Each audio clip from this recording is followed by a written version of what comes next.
Hey, thank you so much for listening. No matter when you are listening, no matter where you are, get comfortable. Get yourself a cup of tea, a glass, or an entire bottle of wine. Maybe smoke a blunt, get under a blanket, grab yourself some popcorn, and enjoy this week's episode of The Slut Show with Ellen Moore. We are live! Are we live? Due to the current situation in regards to COVID-19, instead of recording on location here in the Slut Show studio in Amsterdam, this episode is an Instagram live stream. Follow at the Slut Show with Ellen Moore on Instagram to never miss out on any updates, and without further ado, enjoy this week's episode.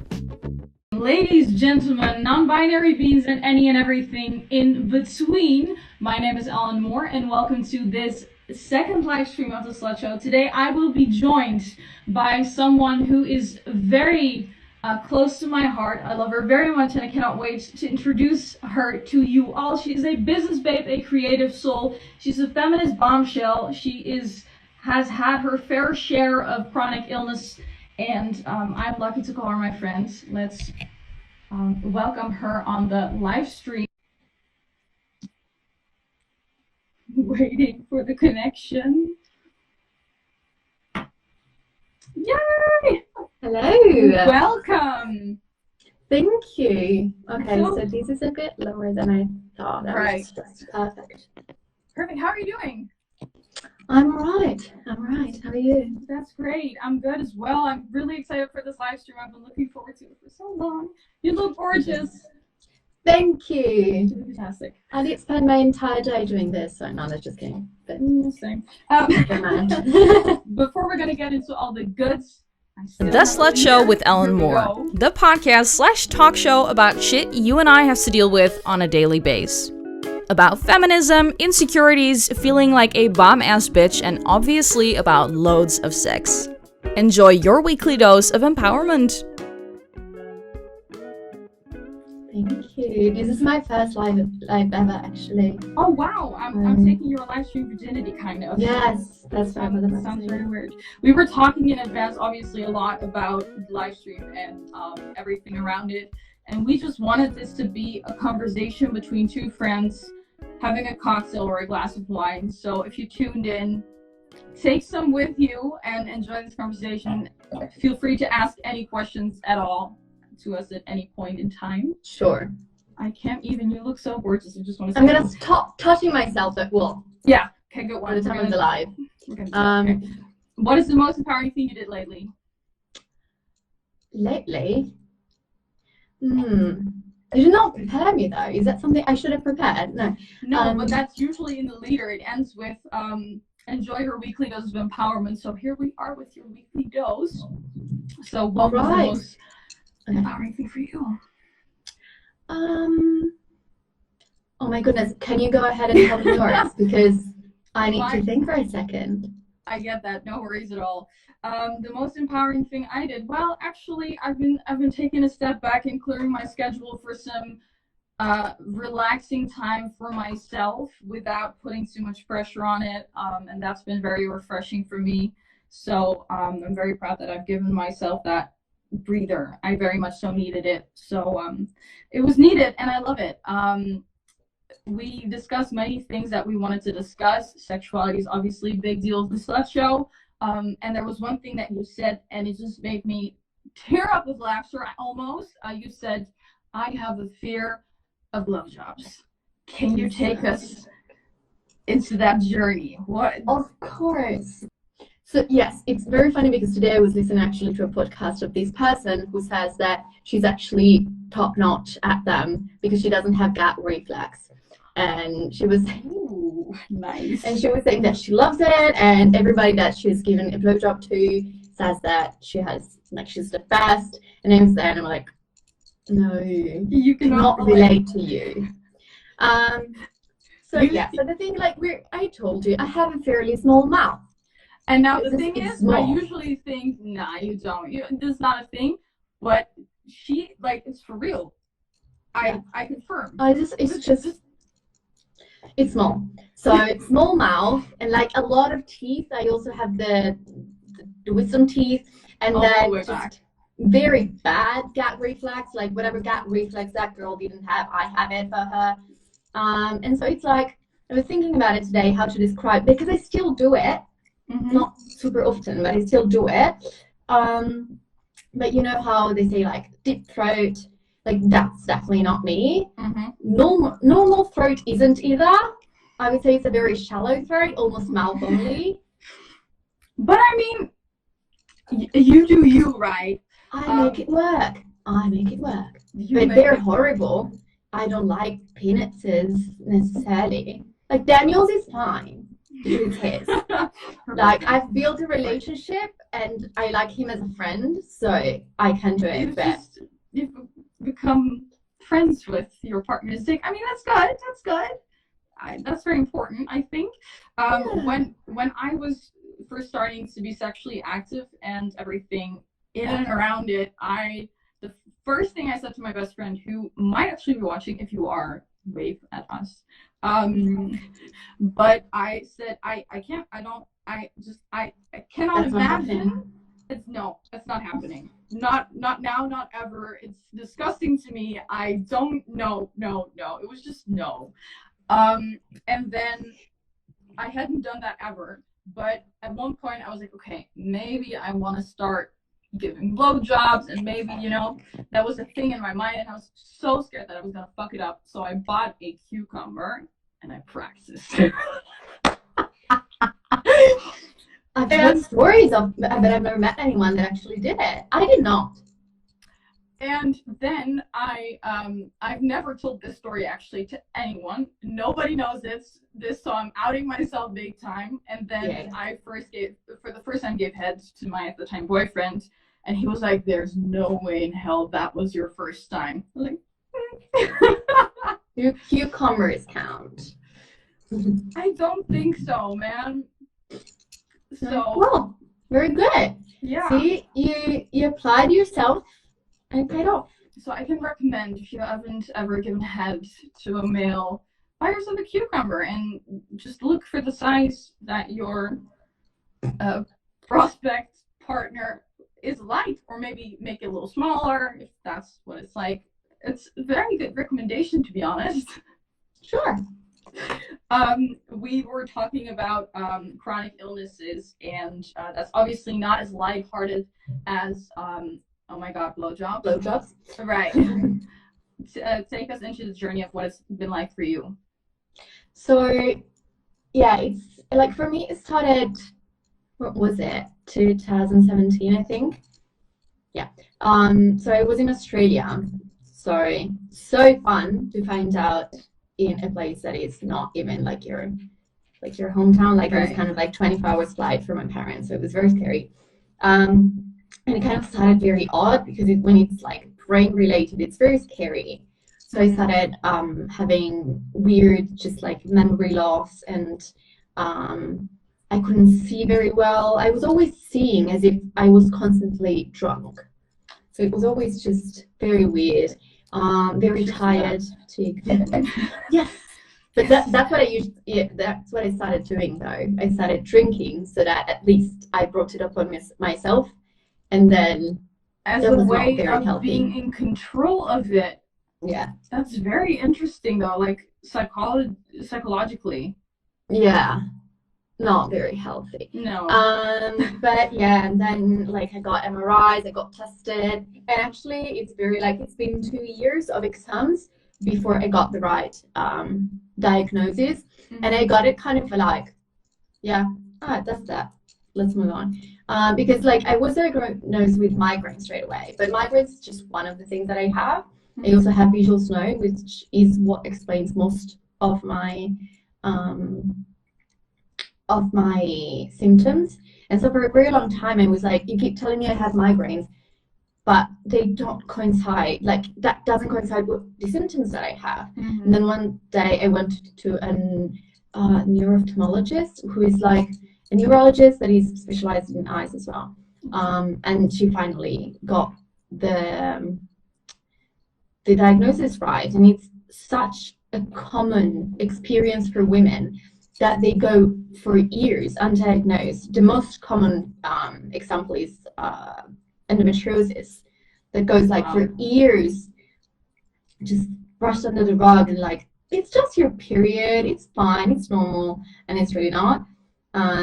So yeah, it's been really shit, and that is one of the main symptoms of the patriarchy we live in, that women with severe symptoms, no matter in what area, no matter what the complaints are, no matter what symptoms there are, women are not taken seriously for the little things. It's often brushed off as like, you're on your period, or here's something against stomach aches, or just take an aspirin.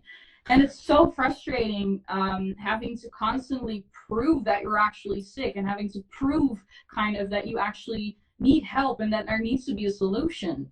I myself relate to that a lot. Like with migraines, I've had migraines for forever, and I definitely, in a sense, also blame certain doctors for not having thought of the possibilities of, wait, maybe it's not just migraines, maybe she is living in a house of domestic abuse, and those things were not even an option.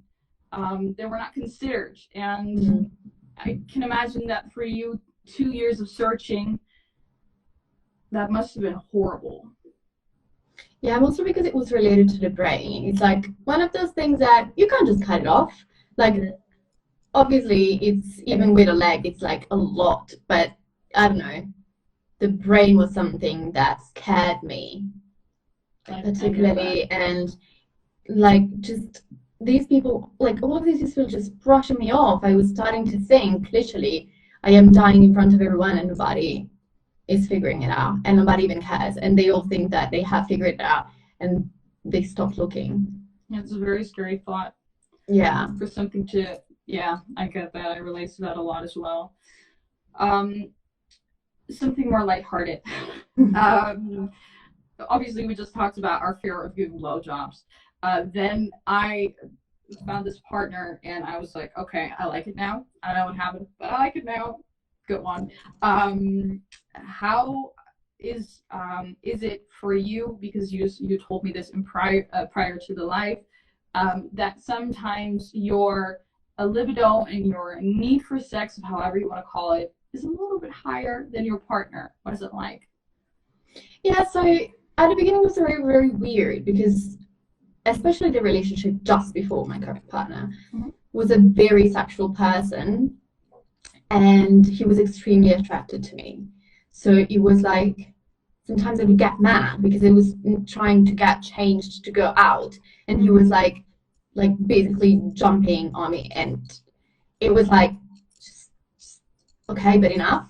And so like I came from something very different, and so at the beginning I took it personally, and that's the worst thing that you could possibly do, because if you think about it, we are not expected to be hungry at the same, like just as often or just as much as our partners. Yeah, these are personal needs, personal physiological needs that are completely independent, can be completely independent from, me in my case. right. Obviously there is also, it depends also if you're attracted to a person, but in our case, situation, in our case, he was attracted, and he simply doesn't have as much. It's not that he doesn't. So here's the thing, like, he just doesn't think about it necessarily unprompted. It's not something that just, I want sex now. Yeah.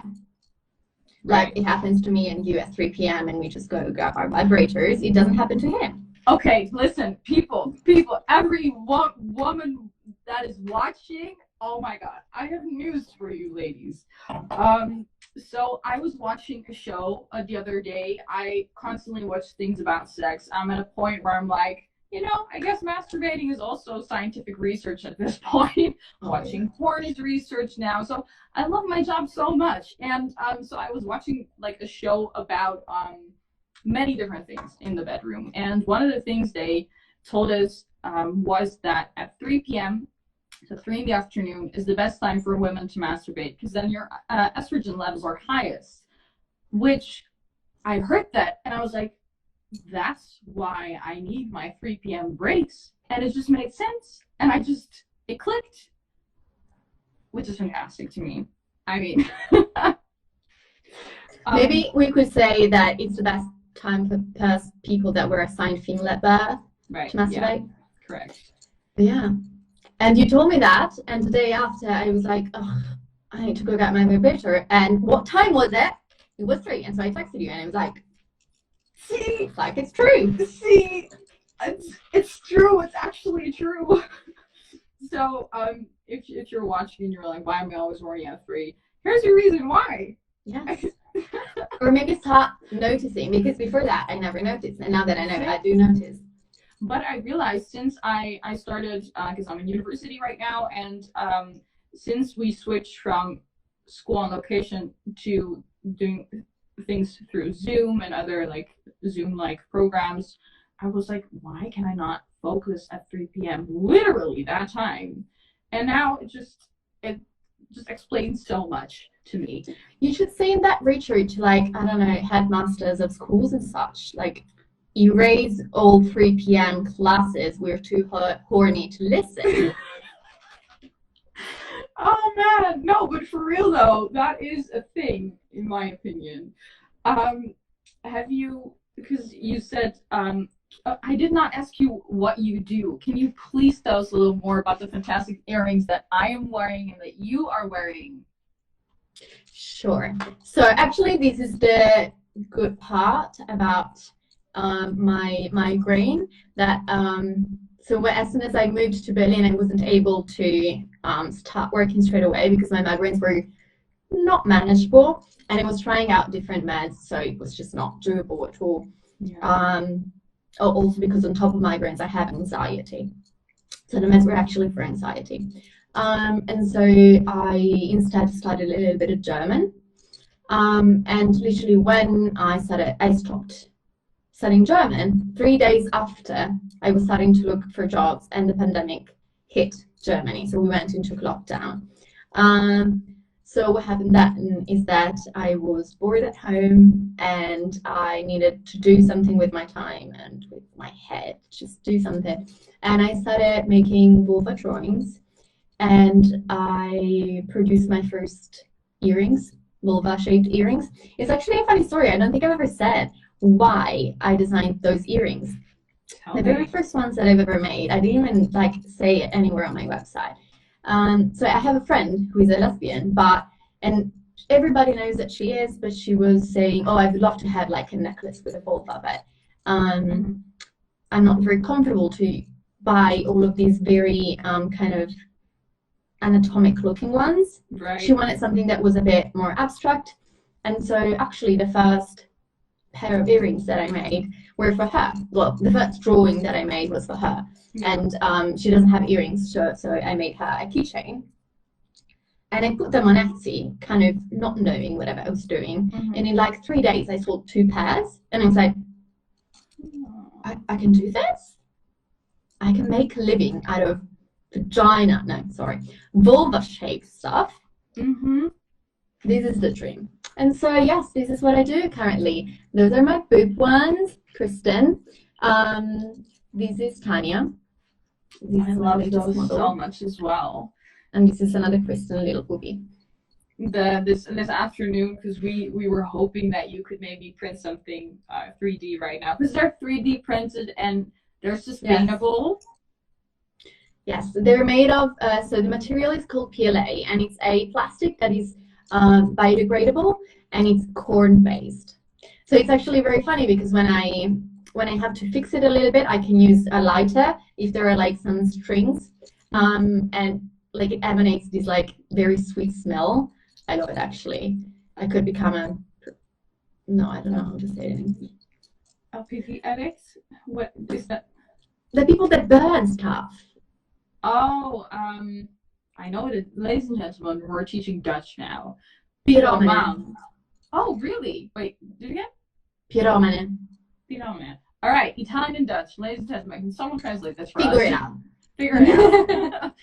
That's actually really cool. And when I saw your page and I discovered your colorful, feminist, inclusive, sustainable 3D printed stuff, I was like, I need to know who this woman is. And then this afternoon she told me, Yeah, I think I can print some boobs. Which, can we just take that quote and like put it in a frame and hang it up somewhere? I really wanted to make boobs for you, but first time since I started this business, so in almost 1 year, that I go to the printer and it says error, check the blah blah blah valve and blah blah blah, and then restart the printer. I was like, no, I don't think so. Never mind. My technician is out of the house. Right. So. Not very feminist though. I know, that's what he says. But I want to keep doing the fun stuff and leave him to do the stuff. I mean, I get that. Is it really not feminist though? I mean, isn't it just convenient?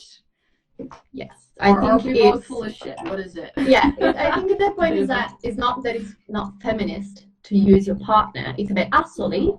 Yeah. Yeah. When I asked you what is something you would like to talk about on the live stream, one thing you said was, "I do not want kids." And oh yeah. Take me into, because I grew up always saying, I don't think I want them. If I'm lucky enough to be able to have them, I might if I find the right person, but I don't know and I don't think so. And I told everyone that since I was 7 years old. So really, yeah, for real.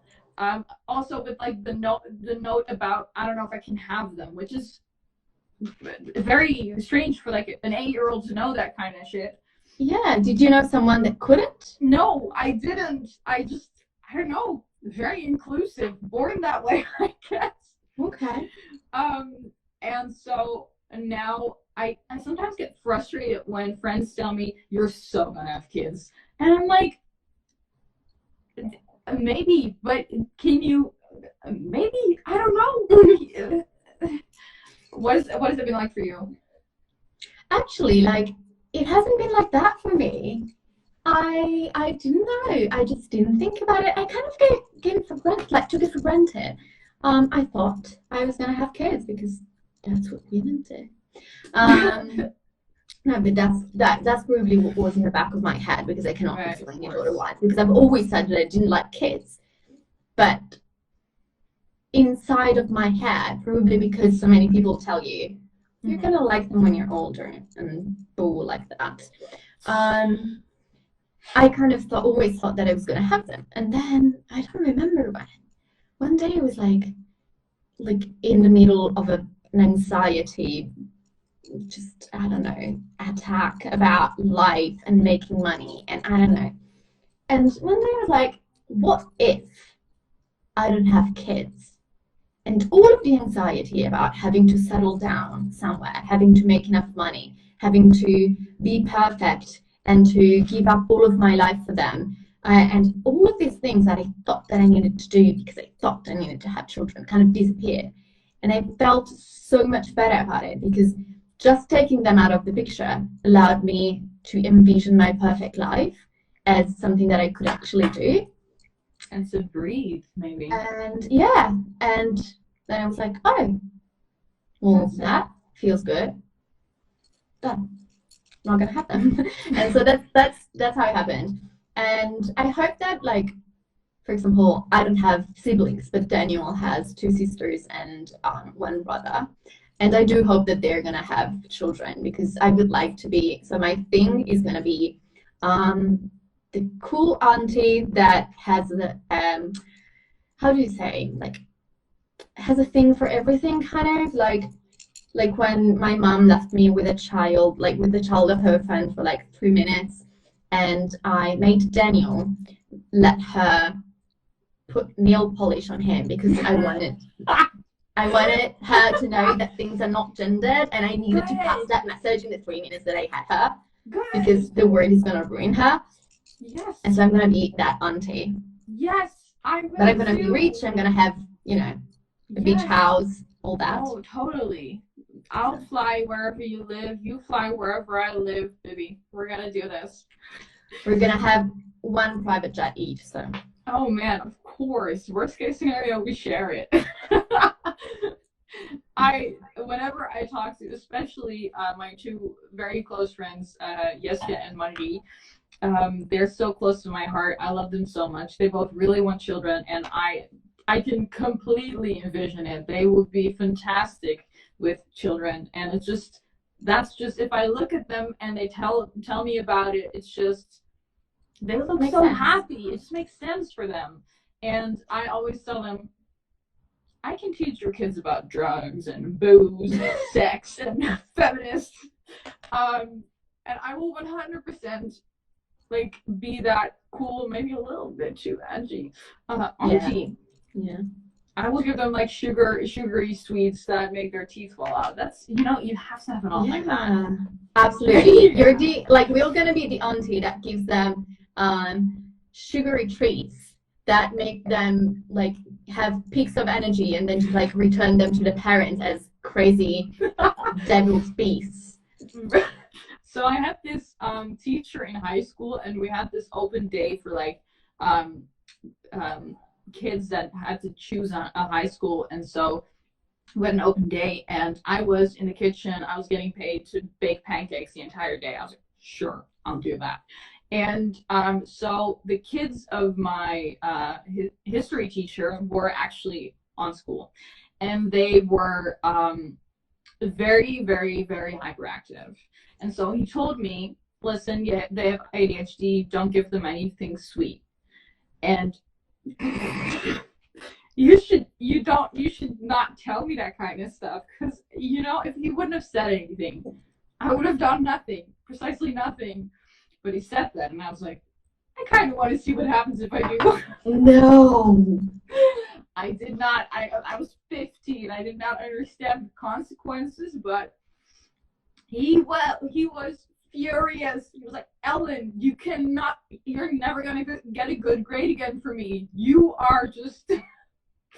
But like years after I read into him at a totally random occasion, he was like, you were fucking funny at that, but like I wanted to kill you. So he kind of forgave me for that. I apologize. So I think we're good now. Yeah. But I relate to that a lot. Yeah. Yeah, that's exactly the thing, right? If you can return them, they can be fun. Yeah. I like kids with a return policy. I can't. But like, I feel like there's so little women who actually dare to say this out loud. I think there's a lot of girls, maybe even watching, that think, I would really like to have a kid with a return policy as well, but I don't know. Yeah, I don't know. I think and another thing that people really cannot ever talk about is like mothers that do have children and that maybe regret it, or they maybe think that, I don't know, like they did lose a lot of themselves to this, or I don't know, and like maybe if they were prepared a little better, they would have chosen differently. And they can never talk about it. And it's really crazy that people worry about people like me and you. They're like, I don't want them, and I'm cool with it. And they're like, no, but you're gonna change your mind. And they try to change your mind, but really, like, isn't it better if you concentrate on those that are like, maybe I do want it, but I'm not 100% sure, and still do it? Because then it's like hella hard. Like, it's something that you really need to be 100% in to do it and do it well. And why are you trying to force someone that is so sure they don't want to have it? The thing is, it is way worse to talk someone into having children who will regret it and will wish they did not have had that kid, or will mentally damage the kid, or no matter what the situation is, it's worse than a woman not having kids in an overcrowded globe that is, climate change and stuff. I mean, so yeah. I don't understand what people's obsession is with this. You need to have kids because you are fertile. And I saw this is kind of also in that sense related to having sex. As soon as you're undressed, you can no longer say no. That's kind of a thing, I feel, which is not true at all. Yeah. You can say no at any point in time. I saw a post from our friend Kat from We Are Young Girls, and she did a post on that, I think today maybe even. And I was like, oh, fuck. So the times when some guy told me, yeah, but I have blue balls, I did not really want it. I mean, I did it because I felt like I had to. Yeah. Which, looking back on it, is royally fucked up. Do you have any experiences like that, in that sense? I can't think of any, but I'm gonna be honest, it's because most of the times that I had sex with people and then regretted it, I was just too drunk, and so I can't remember really what happened, which is a curse and a gift, because you're like, oh gosh, I hope I didn't do anything crazy, but then at least you don't have the haunting image of that guy you once slept with because you were drunk enough. And never too drunk, never, problematic drunk. We were usually both drunk, and I still wanted on some level, but then was like, that face. For those listening to the podcast, as soon as it's out there, you have to check out this face she just made. Okay, sorry. Hilarious. So no, I was just saying, I would say that I don't think I've had that type of experience, but particularly because I think that after a certain age, I started being like, if someone did actually say that, I wouldn't be like, you go fuck yourself. I swear to God, if Corona wouldn't have been a thing, and I would have just grown to be the woman I am today without the lockdown, I would have been having sex with a lot of random people, and I would have loved it, and I would have, as soon as they would have said something, I just have not been in a situation to go, you can go fuck yourself. But I'm still waiting for the moment when I get to put them in their place. You're gonna have someone tell you something wrong. Men always find a way to ruin everything.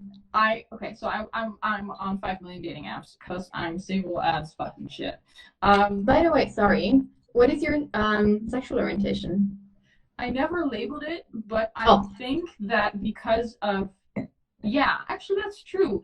After recording the first and second entire season of the Slut Show, which check them, I realized, because the second season was fully dedicated to the LGBTQ plus community, and I was like, I cannot remember a moment in life where I not felt attracted to people.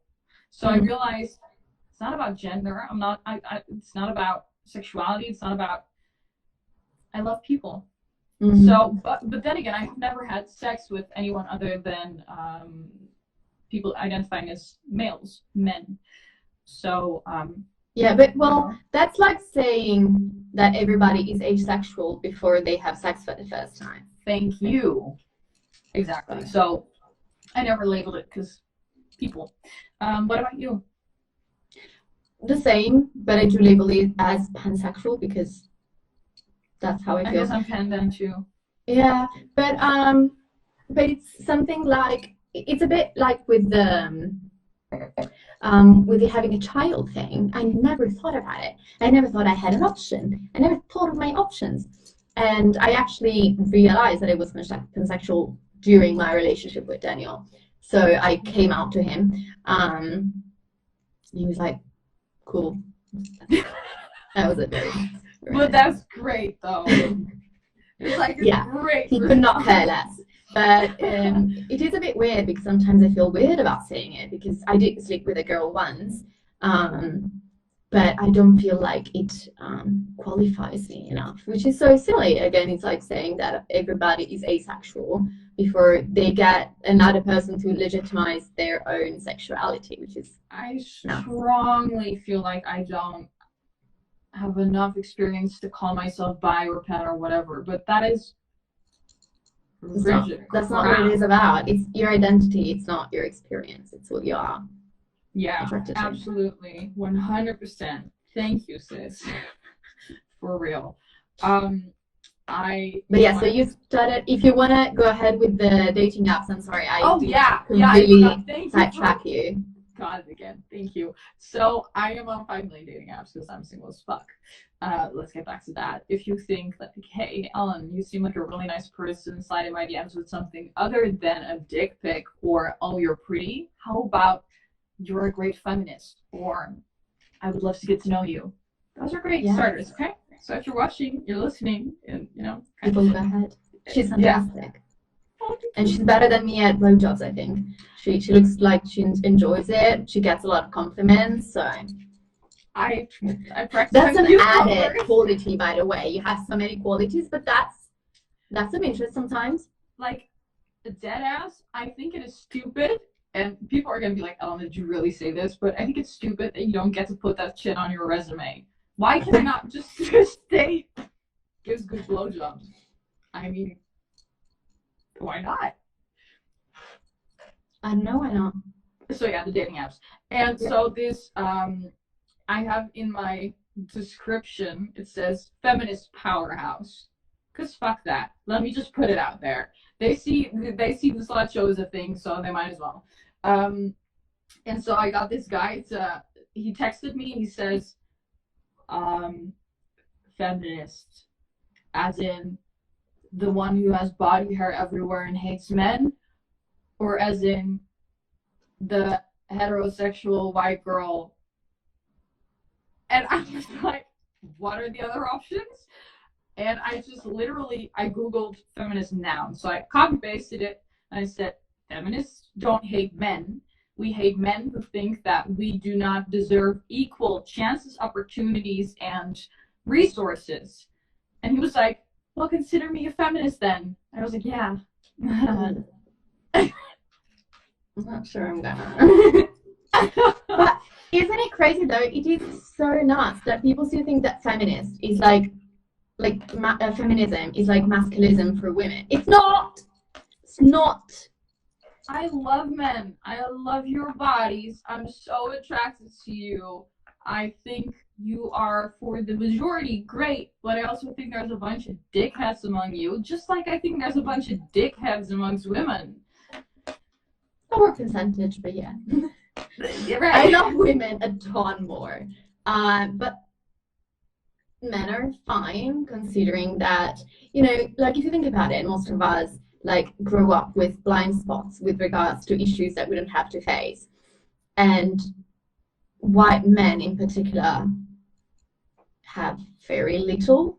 Like white men that are heterosexual and maybe of a higher class, cis white high class heterosexual men. Yeah, those people didn't really face that many, and so it's very normal that amongst them there's more people with a lot more blind spots. Yeah. But I don't know. Yeah, I do like women better. I used to be one of the boys. I used to be a person that defines herself as such. And I used to say that I didn't have women friends because women didn't like me. Well, guess what? You might be a bit of an ass to women if women are not liking you, like sleeping with their boyfriends. I did that. Yeah. Tell me that. No, it's okay. I don't think she's listening. No, it would be very awkward. But actually, we're very good friends now, which is super nuts. Wow. I slept with someone's boyfriend. She was in the same group of friends. I kind of entered the group of friends and decided to sleep with the only person that had a girlfriend. And then left for Australia. And then found another guy that I liked better and broke up with such person. And he went back. They got back together eventually. This was a lot of years ago. They are still together now. They're together now. Oh my god. That is a phenomenal story. It is pretty incredible if I think about how much. Well, I've never talked to him again, but how much she has grown, and how much she tells me that their relationship has grown, and how she was able to get through this both with him and with me. Now she's one of the people from back home that I talk to the most. Oh my god. And she's very lovely. That is amazing, though. That is honestly so inspiring that you can be so forgiving to yourself as well. Well, yeah, I was not in a great position, like in a great moment for myself at that moment. Like, I was actually seeking boys that were not available, because in my head I didn't deserve a boyfriend of my own. And I kept saying, oh, I keep getting men that are not available. It almost feels like an undeserved man of my own. And just afterwards, I realized that I got the thing the other way around. It was because I didn't think I deserved it. And so I put myself in shit situations so that people could reinforce the idea that I was a shit person and that I didn't deserve anything. Good for you for realizing that, though. That's very impressive self-reflection. Yes. I am a person that reflects a shitload, way too much. And the anxiety. Cheers to our anxiety. We're on the same team, baby. I also, like, full disclosure, had like a complete meltdown today. I have no idea what is happening. It's happening. It has been happening, which it hasn't been before, like for a very long time. So I was actually not in a great mood, but now I am. So I'm very happy that we're doing this. I felt that, though. You felt what? I felt that happened. Somewhere today I was like, I think something is not. I felt it. I don't know. We've been talking so much since the whole. I'm gonna stop touching my hair as well. We've been talking so much since I think I reached out to you about doing a collaboration partnership, and then this whole 5 million audios a day thing started, and I'm loving it so much. Honestly, makes me realize that there is women who are fucking fantastic, and more than that. So thank you for that, and I really feel like we connected on like a heart-to-heart kind of level. Yeah, it's true. I think we share a lot, and although I am quite a bit older than you, we seem to have had a lot of similar experiences. As in, at your age, I didn't even know what I was going through. Like, actually, no, I think I was about your age when I did that very stupid thing. And well, it was at peak of my eating disorder. It was like just top worst. And definitely wasn't able to process anything, understand that I had anxiety, admit any of this. So I think it's really crazy, wherever it comes from. Like, I know it's not necessarily good how some people get to a certain level of I don't know, kind of like conscience, but it has been very incredible to me connecting to you this much. If I think about the shit person that I was in your age. Truly, I was talking to another girl, she's 18, and she was telling me, oh my God, the people in my class don't know what feminism is. And I was like, honey, if there was hope for me, there is for everybody. It's okay. Oh my God. I cannot judge anybody. I was fat phobic. I was, I'm certainly all of these things still a little bit, but I'm working on them. So yeah, I was like definitely fat phobic. I was a misogynist. I was racist. I was like all of the worst things that you could possibly think of a human. Like, I was them. And how did that get ingested in you? How did that? What do you mean? Like, how did that start? Is that something that, for as long as you can remember, you felt that way? Is that the way you were raised? The people you surrounded yourself with? Things like that? Because I look for a reason, you know? Yeah, I think definitely.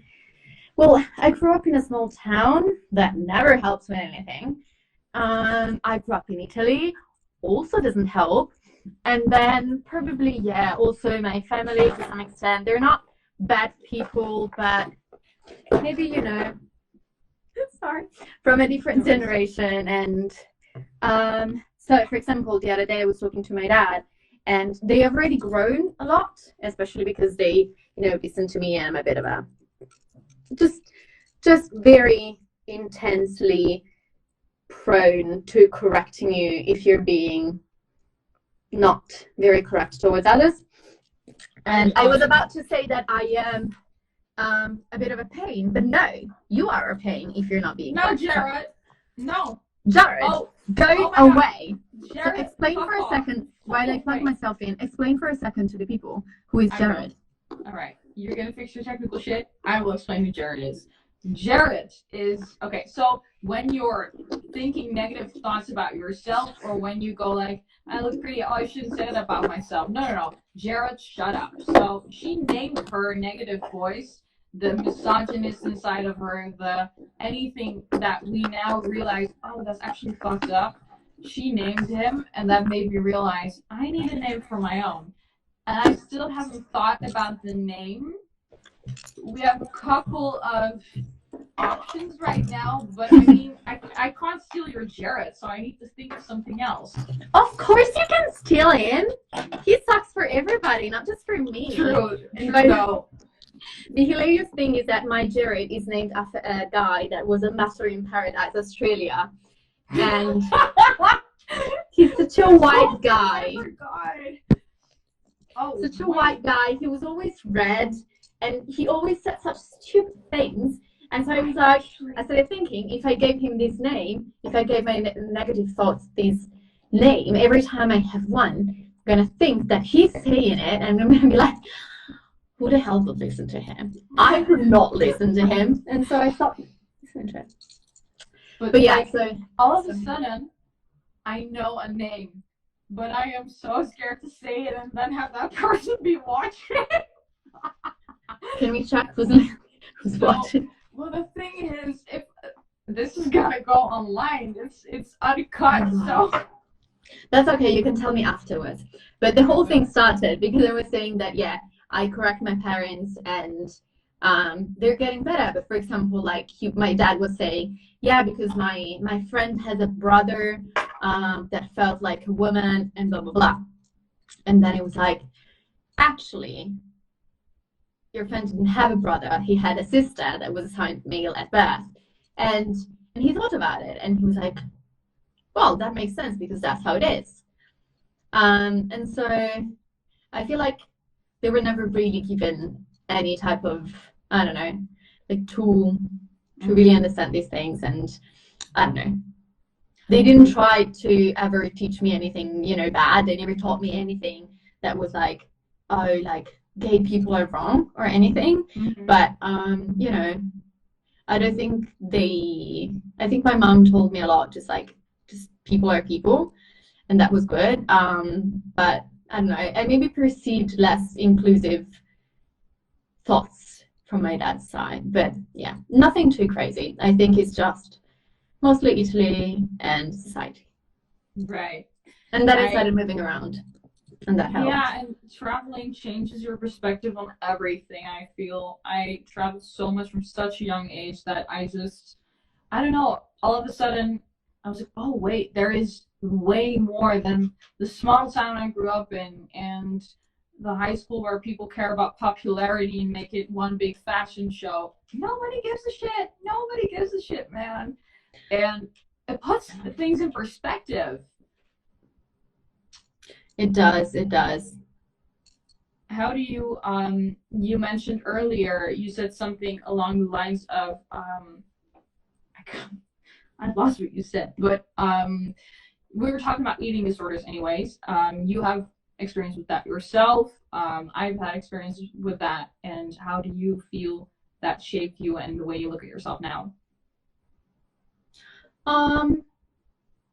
Well, for sure, like, I still have, like, thoughts that are eating disorder-like.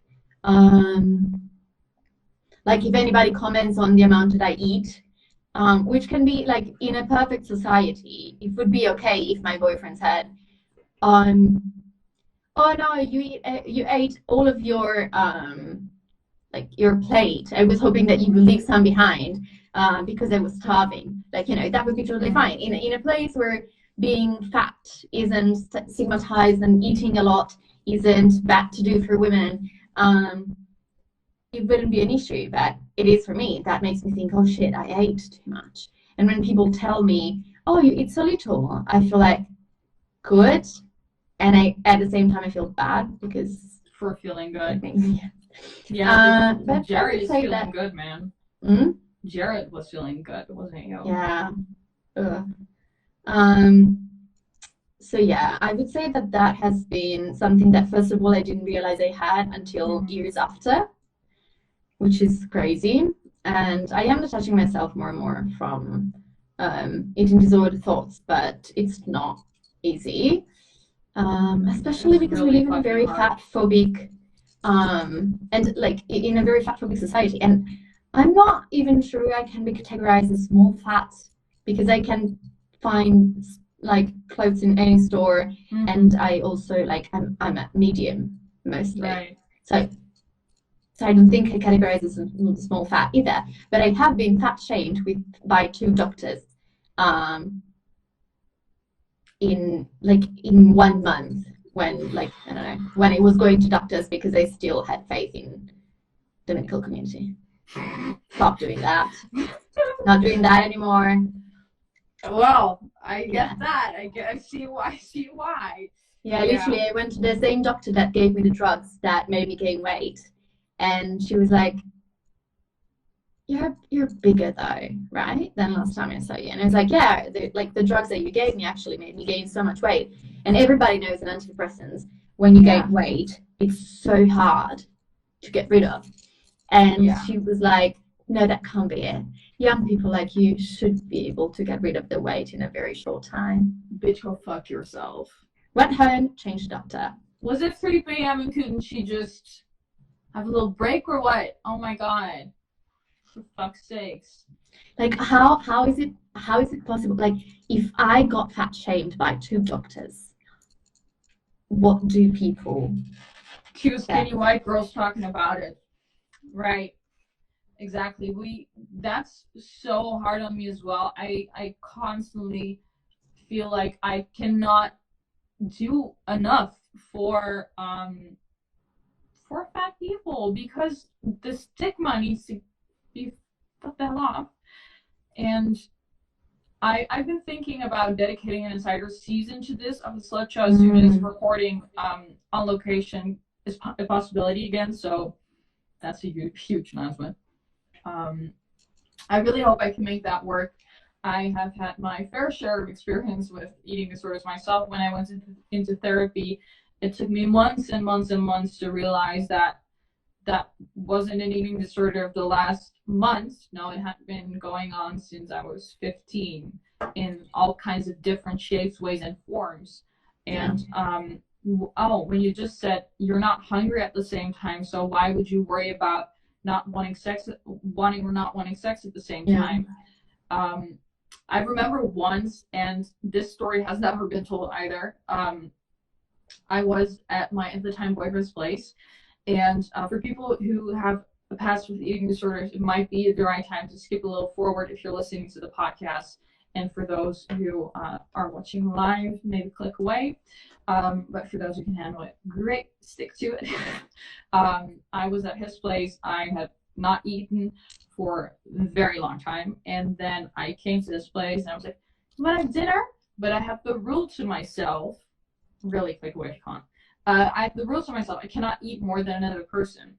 So he told me, I'm not really hungry, let's eat a little snack a little later. I was like, sure, we can do that. And then we came later and later, and he wasn't hungry and he wanted to go to bed, and so we went to bed. And at 6 a.m. I couldn't sleep because of my stomach rumbling, and he was asleep. And I was waiting, and it turned 11 a.m. and he wasn't up. And I woke him up, and I was like, you want to have breakfast? And I was not in a good mood. And he was like, no, I'm not really hungry. And I lost my shit. I completely lost it. I went batshit fucking crazy. I was starving, and I could not get over the rule I set for myself. I looking back at that, I would have loved to be able to talk to him and tell him, hey, thank you for bearing with me, and thank you for respecting me and being with me even though I was such a fucking bitch at times. Because those are memories that, even though it's kind of hilarious as well in a way, in a very dark, sinister way. Those are things that shouldn't happen, and diet culture and fat phobia, constantly re-ingesting all those things, makes it so hard to break free from it. If it makes it so hard for women like ourselves, how hard must it be for fill out the blank? No, exactly. That's the thing. Like, I was actually listening to a room in Clubhouse yesterday, because we were talking about fat phobia actually and thin privilege, and they were talking about how we have 1 minute remaining. My phone says, oh my god. Okay, we have 1 minute remaining, ladies and gentlemen. I'm gonna end it up. This is not a very natural ending, I'm sorry. But okay, I don't know why, but thank you so much at home for tuning in for this very rushed ending and for this week's episode of the Slut Show. I'm so next week next week I am back, same time, same place. I will be joined by the creative brain behind all the artwork from the Slut Show, Maisie from Jenna's Draws Shitty. If you like this episode, I'm sure you will like season 1 and 2 just as much. So head over to youtube.com/byellenmoore or listen to the Slut Show on your favorite podcast platform. If you want to support the Slut Show, head over to my Patreon page. Everything is in the link in my description. We have a couple seconds remaining. Follow the both of us on Instagram. Thank you so much for joining me. Thank you at home for watching. And for now, flats out. Sluts out.